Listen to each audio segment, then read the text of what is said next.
guys, thanks so much for clicking on my channel. We're all smiles over here. I am Sanja. It's like asking a question. Will Sanja help you keep a smile for today? And hopefully the answer is yes, you guys. I'm going to try not to keep y'all alone, but y'all know if it gets good, I'm going to keep on talking. The golden nugget today is, what if you were the only one?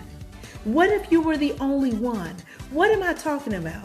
Well, y'all, some of y'all woke up this morning feeling inadequate. I've been there before.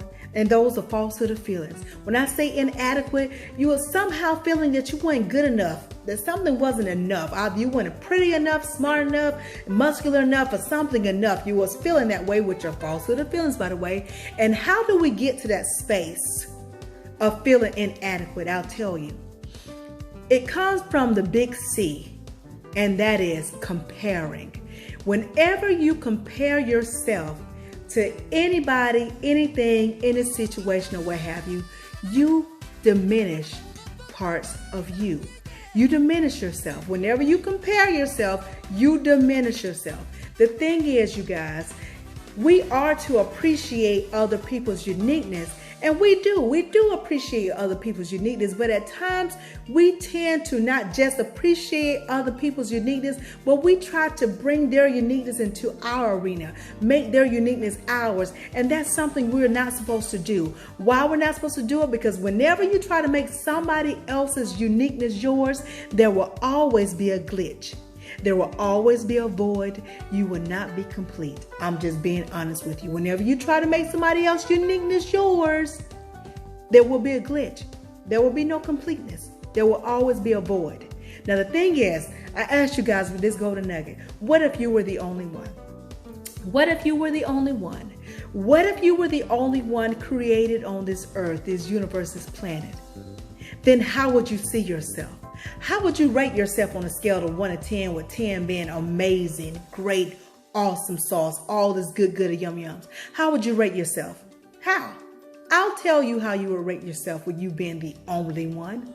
You will be a 10 all across the board. Handsome, 10. Pretty, 10. Beautiful, 10. Smart, 10. Good enough, 10. Anything that you can imagine and think of, it will be a 10 across the board. Why? Because you will then be seeing yourself the way God sees you. In other words, you will be embracing your uniqueness. So the question is, what if you were the only one? What if you were the only one created? Wouldn't that be awesome? That would be awesome, and it would be easy for us to be able to embrace who we are. It really would. But guess what? I have some good news for you. Because I was talking as if that was not a possibility. You are the only one. You're the only one. I'm the only one. What am I talking about?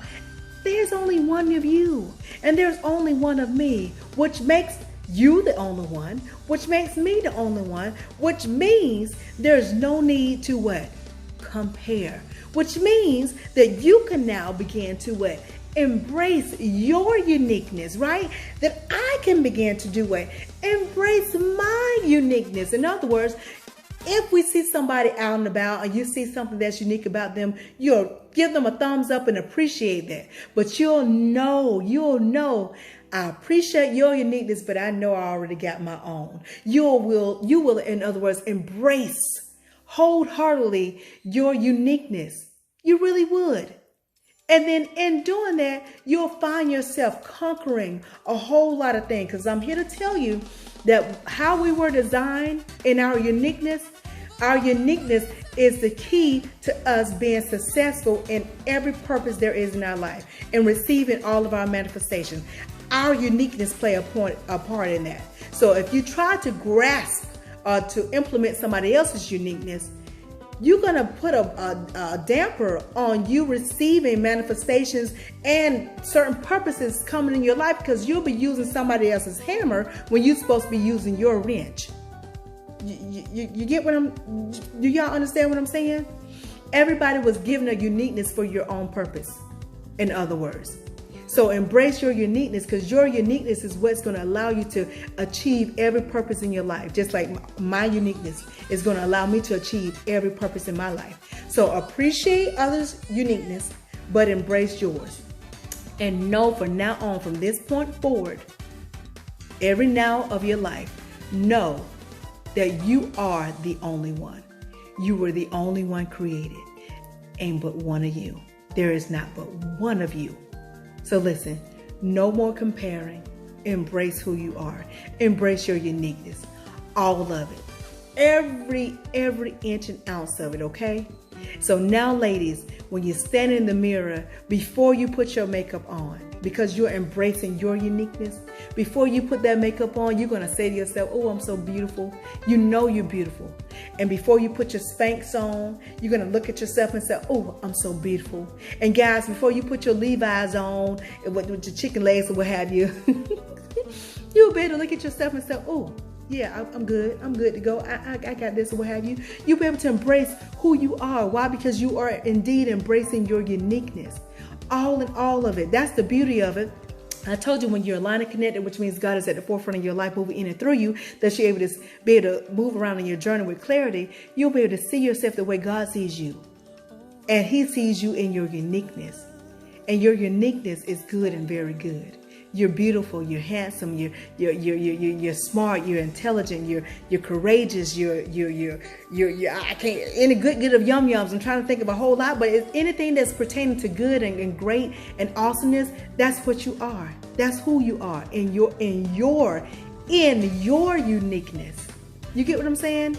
Sometimes you try to be courageous in somebody else's uniqueness and you just can't quite reach it.